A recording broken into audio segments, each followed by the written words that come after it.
दोस्तों, कहानी की शुरुआत में हम केपी और जेनी को देखते हैं जो बहुत खुश दिख रही थीं। दरअसल ये दोनों एग्रीकल्चर की स्टूडेंट थी और आगे की प्रैक्टिस के लिए न्यूयॉर्क के एक फार्म में जाने वाली थी। जिस बात को लेकर ये दोनों बहुत एक्साइटेड थी, वो सोच रही थी कि उन्हें वहां पर घूमने के साथ साथ बहुत सारी शॉपिंग करने का भी मौका मिलेगा। फिर अगली सुबह उन्हें लेने के लिए उनके अंकल जेसन आते हैं जो कि एक FBI एजेंट है, और वो उन दोनों को अपने घर पर ले आते हैं जहाँ पर उनकी मुलाकात जेसन की गर्लफ्रेंड क्लर्क से होती है। आगे हम देखते हैं कि इस नए शहर में आकर केटी और जेनी अपना नाम बदलने का फैसला करती हैं। केटी अपना नाम जोई और जेनी अपना नाम लिसा रख लेती है। फिर अगले दिन अंकल जेसन उन्हें बस स्टॉप पर छोड़ने जाते हैं, जहाँ से आगे उन्हें फार्म के लिए बस पकड़कर जाना था। अब बस के इंतजार में जेसन भी वहीं पर रुक जाता है, लेकिन केटी उसे कहती है कि बस जल्दी ही आ जाएगी, इसलिए आप अपने काम पर निकल जाओ। जैसे ही हम सेफली पहुंच जाएंगे हम आपको मैसेज कर देंगे। जेसन कहता है कि तुम मैसेज में कोड वर्ड का यूज करना, ताकि अगर तुम किसी मुसीबत में फंस जाओ तो मैं तुम्हें बचाने आ सकूं। केटी मजाक में कहती है कि मैं एप्पल लिख दूंगी, लेकिन जेसन उन्हें हर बार अलग अलग वर्ड्स यूज करने को कहता है ताकि कोई उन्हें डिकोड ना कर सके। इसी दौरान सड़क पर से एक कार गुजरती है जिसके अंदर बैठे दो लड़के कैटी और जेनी को घूरते हुए चले जाते हैं। खैर, आगे जेसन के जाने के बाद वो दोनों एक कैफे में कॉफी पीने जाती हैं, और तभी वहाँ पर वो दोनों लड़के भी आ जाते हैं जिनके नाम जेड और लूकस हैं। आगे बातों के दौरान वो दोनों उन्हें अपने नए नाम जोई और लिसा बताती हैं। साथ ही वो ये भी बताती हैं कि वो लोग एक एग्रीकल्चर फार्म पर जा रही हैं। तभी जेड कहता है कि हम भी वहाँ पर जा रहे हैं, अगर तुम चाहो तो हमारे साथ चल सकती हो। लेकिन केटी उन्हें मना कर देती है क्योंकि वो दोनों उनके लिए अजनबी थे। पर जेनी उसे किसी तरह मना लेती है और उन दोनों के साथ चलने के लिए तैयार कर लेती है। अब वो चारों वहाँ से आगे बढ़ने लगते हैं, लेकिन कुछ ही देर बाद वो देखती हैं कि जेड और लूकस उन्हें फार्म ले जाने की बजाय अपने घर पर ले आए हैं, जो एक घने जंगल के पास में था। जो देखकर केटी और जेनी घबरा जाती हैं और उन्हें तुरंत गाड़ी पार्क की तरफ मोड़ने के लिए कहती हैं। लेकिन इतने में ही घर में से जेड और लूकस की मॉम मारिया बाहर आती है, जो बहुत ही प्यार से उनका स्वागत करती है और उन्हें चाय पीने के लिए अंदर बुलाती है। वो दोनों अंदर आने से मना कर देती है, पर मारिया कहती है कि जेड और लूकस तुम्हें बाद में फार्म पर छोड़ देंगे। इसके बाद जब वो दोनों चाय पी रही थी, तभी केटी को जेसन का मैसेज आता है, जिस पर वो तुरंत एप्पल लिखकर रिप्लाई कर देती है, जिससे जेसन समझ जाता है कि वो दोनों सेफली फार्म पर पहुंच गई हैं। फिर मारिया उन दोनों के लिए कुछ खाने को लेकर आती है, जिसे खाते हुए उन्हें कुछ अजीब लगने लगता है और उनके सर भारी होने लगते हैं, जिससे वो समझ जाती हैं कि उनके खाने में कुछ मिलाया गया है। जिसके बाद वो दोनों तुरंत वहां से भागने लगती हैं, लेकिन थोड़ी दूर जाते ही वो दोनों बेहोश हो जाती हैं। जिसके बाद जेड और लूकस उन्हें उठाकर वापस घर में ले आते हैं। फिर अगले दिन जब दोनों को होश आता है तो वह खुद को एक जंगल में पाती हैं। उनके सारे कपड़े उतार दिए गए थे और उनके हाथ लोहे की जंजीर से बंधे हुए थे, जो देखकर वो दोनों बुरी तरह डर जाती हैं और जोर जोर से चिल्लाने लगती हैं। लेकिन इस घने जंगल में उनको सुनने वाला कोई भी नहीं था। तभी वहाँ पर जेड आकर कहता है कि तुम दोनों कितनी मासूम हो, जो इतनी आसानी से हमारी बातों में आ गई। यहाँ पर कोई भी तुम्हारी आवाज सुनने वाला नहीं है, तो जितना चिल्लाना है चिल्ला लो। फिर कुछ देर बाद वहाँ पर बोरिस नाम का एक और आदमी आता है, जिसने केटी का फोन ले रखा था। वो उसे फोन दिखाते हुए पूछता है कि तुम्हें किसी जेसन नाम के एक आदमी ने मैसेज किया था, जिसे तुमने पिछली बार एप्पल लिखकर भेजा हुआ है, क्या मतलब है इसका? केटी घबराते हुए कहती है कि एप्पल एक कोड वर्ड है, जिसका मतलब है कि हम दोनों सेफ हैं। ये सुनकर बोरिस तुरंत जेसन को रिप्लाई करता है कि सब ठीक है, और साथ में एप्पल भी लिख देता है ताकि जेसन को कोई शक ना हो। आगे वो लोग केटी और जेनी को जबरदस्ती उनके सामने नहाने के लिए कहते हैं, लेकिन तभी वहाँ पर एक पुलिस ऑफिसर आ जाता है, जिसे देखकर वो दोनों उससे मदद मांगने लगती हैं। पर अगले ही पल उन्हें समझ आ जाता है कि वो पुलिस ऑफिसर भी उन लोगों के साथ मिला हुआ था, जो देखकर वो दोनों और भी ज्यादा डर जाती हैं, क्योंकि उनके पास भागने का अब कोई भी रास्ता नहीं था। आगे केटी और जेनी उन्हें रिक्वेस्ट करने लगती है कि प्लीज हमें यहाँ से जाने दो, हम किसी को कुछ नहीं बताएंगे, अगर तुम चाहो तो हम तुम्हें पैसे भी दे सकते हैं। लेकिन वो लोग उनकी नहीं सुनते। जिसके बाद वो पुलिस ऑफिसर एक टैबलेट लेता है और केटी के पीछे चला जाता है। थोड़ी देर बाद वो केटी के कंटेनर से बाहर निकलता है और हम केटी को रोते हुए देखते हैं, जिसका मतलब था कि उसने केटी के साथ जबरदस्ती गलत काम किया था। दूसरी तरफ जेसन को बहुत चिंता हो रही थी, क्योंकि केटी ने मैसेज में एप्पल शब्द का इस्तेमाल 2 बार किया था, जिसका मतलब उसका फोन किसी और ने इस्तेमाल किया है। इसके बाद जेनी के कंटेनर में एक पागल और नशेड़ी आदमी को भेजा जाता है, जो अंदर आता है और जेनी के ऊपर जलती हुई सिगरेट लगाता है, जिससे जेनी जोर जोर से चीखने लगती है। जिसके बाद वो उसके साथ भी जबरदस्ती इंटीमेट होता है। दरअसल वो लोग पैसों के लिए इन दोनों के साथ जबरदस्ती गलत काम करवा रहे थे। दूसरी तरफ जेसन न्यूयॉर्क एग्रीकल्चर फार्म में कॉल करता है, जहां उसे पता चलता है कि केटी और जेनी तो कभी वहां पर पहुंची ही नहीं, जिससे उसे यकीन हो जाता है कि वो दोनों किसी बड़ी मुसीबत में हैं, और वो उन्हें ढूंढने के लिए निकल पड़ता है। उधर केटी और जेनी के मुंह पर जेड और लूकस मास्क पहना देते हैं, और फिर वो वहां पर एक अनजान आदमी को बुलाते हैं, जिसने खुद भी एक मास्क पहना हुआ था। फिर जब जेड और लूकस उनके मास्क हटाते हैं, तो वो दोनों लड़कियां डर के मारे जोर जोर से चिल्लाने लगती हैं। तभी वो आदमी जेनी को चुनता है और उसे अपने साथ कंटेनर में ले जाता है। फिर उसके वहां से जाने के बाद जब केटी जेनी के पास जाती है, तो वह देखती है कि उसकी हालत बहुत ज्यादा खराब हो चुकी है और उसे बहुत तकलीफ हो रही है। दूसरी तरफ जेसन पुलिस स्टेशन पहुंचता है और एक पुलिस ऑफिसर से मिलता है, लेकिन उसे क्या पता था कि ये पुलिस ऑफिसर वही आदमी है जिसने केटी के साथ गलत काम किया था। जेसन उससे कहता है कि मैं एक FBI एजेंट हूँ और मुझे शक है कि मेरी भतीजी का अपहरण हुआ है। जब पुलिस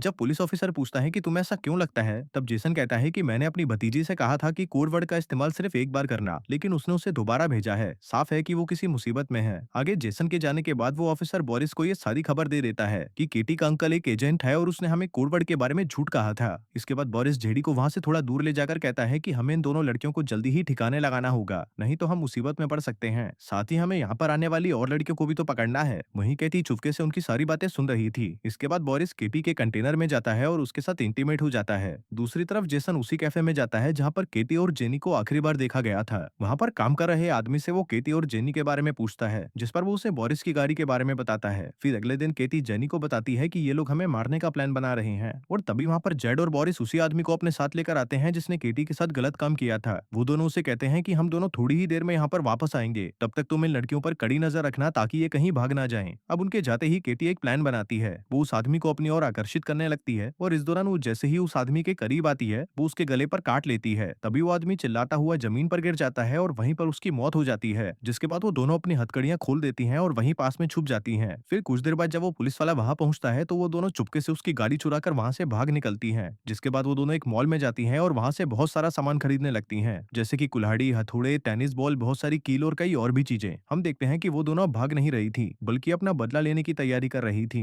इसके बाद कैटी मॉल के कैशियर के पास जाकर उससे बोरिस के घर का पता पूछती है और वह उन्हें पता बता देता है। दूसरी तरफ जेसन बोरिस की कार इंश्योरेंस कंपनी में पहुंचता है, जहां उसे भी बोरिस का एड्रेस मिल जाता है। वहीं पर हम बोरिस को देखते हैं जो अपने घर पर म्यूजिक सुनते हुए रिलैक्स कर रहा था, पर तभी अचानक केटी और जेनी वहां पर पहुंच जाती है और कीले लगी हुई टेनिस बॉल को उसके चेहरे पर फेंक देती है, जिससे वो वहीं पर बेहोश हो जाता है। फिर जब उसको होश आता है तो वह खुद को एक टेबल से बंधा हुआ पाता है। वो बहुत चिल्लाता है और उसे छोड़ने के लिए उन्हें पैसों का ऑफर भी देता है, लेकिन वो दोनों उसे मना कर देती हैं। इसी दौरान जेसन भी बोरिस के घर के बाहर पहुंच जाता है, लेकिन अंदर केटी और जेनी बोरिस से उस मास्क वाले आदमी का एड्रेस पूछ रही थी। तभी डर के मारे बोरिस उन्हें वो एड्रेस बता देता है। इसके बाद वो दोनों कीलों से भरा हुआ डंडा बोरिस के पिछवाड़े में घुसा देती है, जिससे वो दर्द के मारे चिल्लाने लगता है। तभी उसकी आवाज सुनकर जेसन जल्दी से घर के अंदर आता है और देखता है कि बोरिस वहां पर मरा पड़ा है। तभी उसे बाहर गाड़ी की आवाज आती है, लेकिन जब तक वो बाहर जाता केटी और जेनी वहां से निकल चुकी थी। इसके बाद जेसन तुरंत पुलिस स्टेशन जाता है और उस ऑफिसर से वापस केटी और जेनी के बारे में पूछने लगता है, लेकिन वो ऑफिसर उसे इग्नोर करने लगता है। इसी दौरान जब वो केटी को कॉल करने की कोशिश करता है, तभी वो देखता है कि केटी का फोन तो उस पुलिस ऑफिसर के पास है। अब जेसन सब कुछ समझ चुका था, पर तभी वो ऑफिसर उस पर गन पॉइंट कर देता है। दूसरी तरफ केटी और जेनी एक चर्च में पहुंचती हैं। दरअसल वो मास्क वाला आदमी कोई और नहीं बल्कि इसी चर्च का पादरी था। तभी वो पादरी उन्हें देखते ही पहचान जाता है, पर तभी केटी पीछे से उस पर हमला कर देती है और वह बेहोश हो जाता है। इसके बाद वो दोनों उसे गाड़ी के पीछे बांधकर घसीटते हुए टाउन की ओर ले जाती हैं, जहां वो एक दुकान से माचिस और पेट्रोल खरीदती हैं और फिर उस पर पेट्रोल डालकर उसे जिंदा जला देती हैं। दूसरी तरफ जेसन को भी पुलिस ऑफिसर कुर्सी से बांध देता है और फिर कुछ देर बाद वो दो और नई लड़कियों को किडनैप करके लाता है। वो उनके साथ भी गलत काम करने की कोशिश करता है, लेकिन तभी केटी और जेनी वहां पर चुपके से आती हैं और उसके सर पर डंडा मारकर उसे बेहोश कर देती हैं। थोड़ी देर बाद जब उसे होश आता है तो वह खुद को एक कुर्सी से बंधा हुआ पाता है। वो घबराकर उन दोनों से माफी मांगता है, लेकिन वो उसकी एक नहीं सुनती। जिसके बाद केटी गन में सिर्फ एक बुलेट डालकर उसके साथ खेलने लगती है। वो बार बार ट्रिगर करके उसे डराती है, लेकिन वो हर बार बच जाता है। तभी वो ऑफिसर हंसने लगता है, लेकिन अगले ही पल केटी उसे शूट करके मार डालती है। जिसके बाद वो उन दोनों लड़कियों को आजाद करके उन्हें जेसन को खोलने के लिए कहती है और फिर वो दोनों वहां से चली जाती हैं। इसके बाद हम जेड और लूकस की मॉम मारिया को देखते हैं जो ड्रिंक कर रही थी। तभी अचानक उसका सर घूमने लगता है और वह बेहोश हो जाती है। थोड़ी देर बाद जब उसे होश आता है तो वह खुद को बेसमेंट में बंधा हुआ पाती है। तभी वो देखती है कि उसके सामने जेड भी बंधा हुआ था। इसी दौरान वहां पर केटी और जेनी आती है और मारिया के सामने ही जेड को डंडे से पीटने लगती हैं। जेड दर्द से चिल्ला रहा था, लेकिन वो नहीं रुकती और उसे मार मार कर उसकी जान ले लेती हैं। ये देखकर उसकी मॉम जोर जोर से रोने लगती है। इसके बाद वो दोनों मारिया को लूकस के पास लेकर आती हैं और लूकस के हाथ में डंडा देकर उसे अपनी ही मॉम को मारने के लिए कहती हैं। वो उसे धमकी देती हैं कि अगर उसने ऐसा नहीं किया तो वो उसे शूट कर देंगी, लेकिन फिर भी लूकस उसे नहीं मार पाता और तभी जेनी उसे शूट करके मार डालती है। जिसके बाद वो उस गन को साफ करके लूकस के हाथ में रख देती है ताकि पुलिस को ऐसा लगे कि माँ बेटे ने आपसी लड़ाई में एक दूसरे को मार डाला। तभी मारिया डर के मारे रोने लगती है और उन्हें कहती है कि अगर तुम मुझे जाने दोगी तो मैं तुम्हें बहुत सारा पैसा दे सकती हूँ। लेकिन तभी केटी और जेनी उसकी बात सुनकर हंसने लगती हैं, क्योंकि ये सारा किया कराया मारिया का ही था और उसने चंद पैसों के लिए ना जाने कितनी लड़कियों के साथ ऐसा किया था। जिसके बाद केटी एक चैनसो मशीन उठाती है और उसका सर धड़ से अलग कर देती है। फिर कहानी के अंत में हम देखते हैं कि कुछ दिनों बाद जेसन केटी और जेनी के घर पर जाता है और उन्हें अपने साथ लेकर न्यूयॉर्क वापस आ जाता है। जिसके बाद वो दोनों फाइनली अपनी प्रैक्टिस पूरी करने के लिए न्यूयॉर्क एग्रीकल्चर पार्क में पहुंच जाती हैं। और दोस्तों, इसी के साथ ही ये कहानी यहीं